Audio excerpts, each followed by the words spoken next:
Ceci est un livre audio autogénéré par Google. 1. Les grandes étapes. Les réalisations. 10 ans après sa création, la politique européenne de sécurité et de défense apparaît comme l'une des avancées incontestables de l'Union européenne. Alors que depuis 40 ans, la construction européenne se développait sur des bases principalement économiques, un noyau d'officiers européens rejoignait pour la première fois, en 1999, les toutes nouvelles structures militaires de l'UE à Bruxelles. Il s'agissait d'analyser les situations et de planifier les opérations que les États membres de l'Union décideraient de lancer pour le maintien de la paix et le renforcement de la sécurité internationale, conformément aux principes de la Charte des Nations Unies. À l'issue des dramatiques conflits en ex-Yougoslavie, l'Europe tirait ainsi les premières leçons, d'une part, du besoin d'agir à ses portes, d'autre part de la nécessité d'adapter les appareils militaires européens au type de conflit post-guerre froide. L'ensemble des questions relatives à la sécurité de l'Union européenne était alors inclus dans la politique étrangère et de sécurité commune, y compris la définition progressive d'une politique de défense commune, qui pourrait conduire à une défense commune si le Conseil européen en décide ainsi. Mais qu'est-ce que l'Europe de la défense ? Bien avant que l'UE ne se voie confier un versant militaire, les Européens ont participé à leur propre défense collective, depuis des décennies, dans le cadre de l'organisation du traité de l'Atlantique Nord. La défense de l'Europe est l'apanage de l'OTAN pour les pays qui sont membres de cette alliance militaire. Dans un cadre strictement européen, plusieurs pays ont aussi noué des coopérations dans le domaine de la défense. Certaines se sont concrétisées sous la forme d'états-majors ou de forces multilatérales qui se forment, s'entraînent et parfois se déploient conjointement en opération. Fond de carte imagerie satellite de la NASA. Dans ce contexte, la politique européenne de sécurité et de défense, menée au sein de l'UE, répond à un besoin et suscite des attentes. Elle n'est cependant pas une défense commune et ne s'applique sur le territoire des États membres de l'UE que dans des cas très limités. En revanche, elle s'est donné la possibilité d'intervenir partout dans le monde et son champ d'action potentiel s'étend à la gestion civile des crises pour laquelle 4 domaines prioritaires ont été établis. La police, le renforcement de l'état de droit, le renforcement des administrations civiles et la protection civile. Si les cadres d'emploi potentiels sont pluriels, les États n'ont qu'un seul outil militaire national.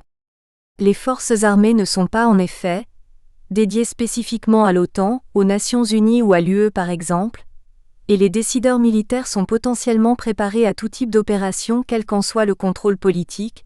Les états-majors et les forces qui sont techniquement certifiées par l'OTAN peuvent opérer dans d'autres cadres.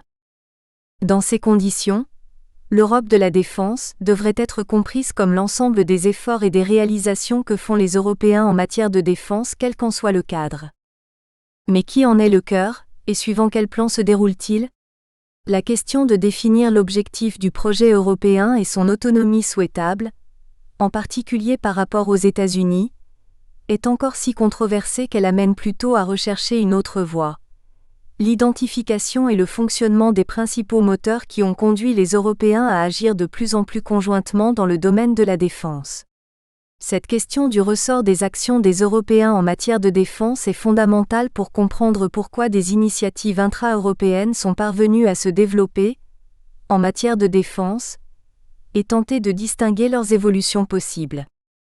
Au total, après l'effrayante conflictualité qui a opposé les Européens pendant des siècles sur leur propre continent, dont il résulte encore bien des méfiances, le chemin accompli dans la coopération de défense et de sécurité en Europe n'a pas d'équivalent dans le monde.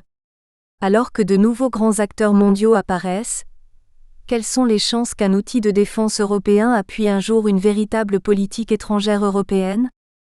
Dressée à la veille du conflit de 1870, cette carte satirique est l'œuvre du Français Paul Adol. Elle traduit les multiples tensions entre les États européens et reflète leur posture politique, en dépit de quelques inexactitudes historiques. Tout semble pousser cette communauté, dépeinte comme étriquée et inconséquente, vers les grandes déflagrations du siècle suivant. Au bas de la carte, l'échelle des longitudes est donnée par un fusil. Photographie Bar Huysmans. La PESD, un phénomène nouveau et encore controversé.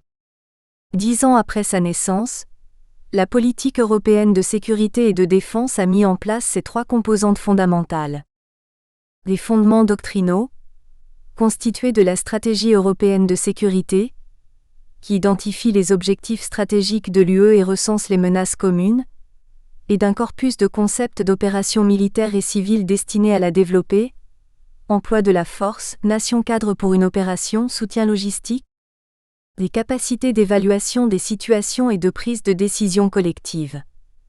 Environ 300 experts militaires et civils, au sein de l'état-major de l'UE et des organes de planification et de conduite des missions civiles, présentent leurs travaux d'évaluation et de planification au comité politique et de sécurité, composé des 27 ambassadeurs des États membres niveau politique, au comité militaire composé des 27 chefs d'état-major des armées ou de leurs représentants permanents, niveau militaro-stratégique, ou au comité civil de gestion de crise composé d'experts des 27 dans ce domaine, niveau civilo-stratégique. Des moyens d'action qui se sont concrétisés par la réalisation d'opérations conduites par l'UE et par la mise en place d'un processus de développement des capacités militaires européennes, piloté conjointement par le Comité militaire et l'Agence européenne de défense. Celle-ci fait le lien entre ce processus, dont les objectifs sont fixés par les 27, et la coopération européenne en matière d'armement.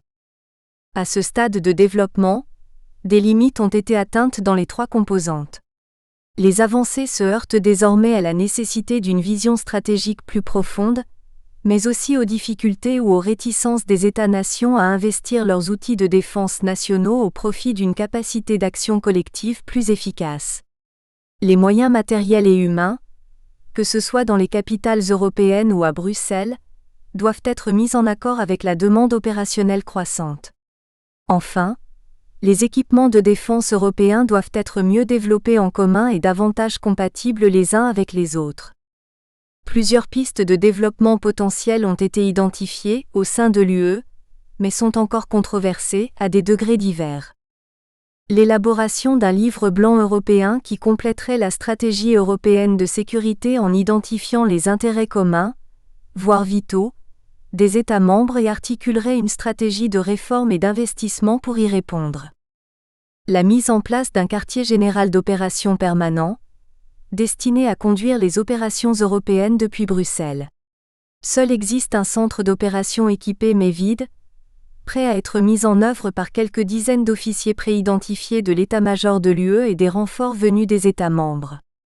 L'augmentation de la part du financement des opérations qui est réalisée en commun, et la réduction d'autant des dépenses des États membres qui financent leurs propres éléments militaires déployés sous bannière européenne.